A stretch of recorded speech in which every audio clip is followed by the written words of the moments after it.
Did you know that we actually got a Captain Apollo action figure? Don't you see him right there? Well, at least we got 2/3 of a figure. Hi everyone, welcome to Battlestar Galactica, the channel dedicated to the stories, memorabilia, and collectibles surrounding the Galactica universe. In this episode, we're going to talk about the major secrets and mysteries surrounding Mattel Toys' Battlestar Galactica action figure line. We're not going to look at the variants. We're just going to talk about what happened with this line and why. First off, in all seriousness, where is Captain Apollo? How could Mattel Toys issue an action figure line missing the star of the show? And the simple answer is money. Richard Hatch, who portrayed Captain Apollo, simply wanted too much money for his likeness, and this forced Mattel Toys to swap out his head sculpt with that of Lorne Greene's Commander Adama. Yes, the figure that you see right there was supposed to be Captain Apollo in his blue dress uniform. Now, why dress uniforms at all? How come these figures are not in their warrior battle gear? And that has everything to do with how rushed this line was put into production by Mattel. In the early days when the show was still being filmed many months before it would premiere on network TV, Universal Studios provided Mattel Toys with some early stills of the main cast. And unfortunately, those photos featured Lieutenant Starbuck and Captain Apollo in their dress uniforms, not their warrior battle gear. When Mattel finally saw some early footage from the still filming pilot, they realized their mistake, but by that time, it was too late. The figures had already been sculpted, approved, and were well into production.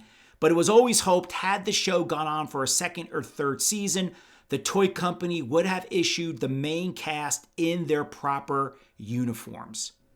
Next, why is the Daget figure not named Muffet, the character that we saw on the TV series? Mattel Marketing had discovered over decades of experience that if you issued a pet toy with no name, it sold better. And that proved to be correct with the Daget figure. A lot of young children had multiples of this figure and gave each of them their own distinct name. So it really worked, as the Daget was a bestseller. Next up, the figure that has the dubious distinction of possibly being the first modern peg warmer, that of the Imperious Leader. And it's not Mattel's fault. When they received those early stills from Universal Studios, they featured the Imperious Leader prominently. The company really thought he was going to be the main bad guy, but it turned out to be the opposite. We hardly saw the character at all, and that reflected in the poor toy sales. You could still get him today for less than $20 on a decent card back.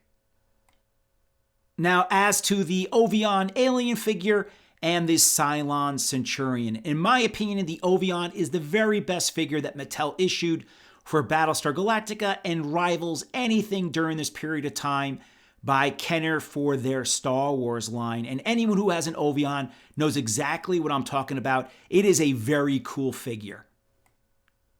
Now, the Cylon Centurion was an instant success for Mattel. Very hard to find when he was issued because he was a perfect army builder. What kid did not want an army of Cylon Centurions on his shelf? And I'm planning a future episode to take a look at how and why that figure was sculpted the way he was. Please let me know what you think of this episode in the comments below, what you think of these figures. Please subscribe to the channel so I know you're out there.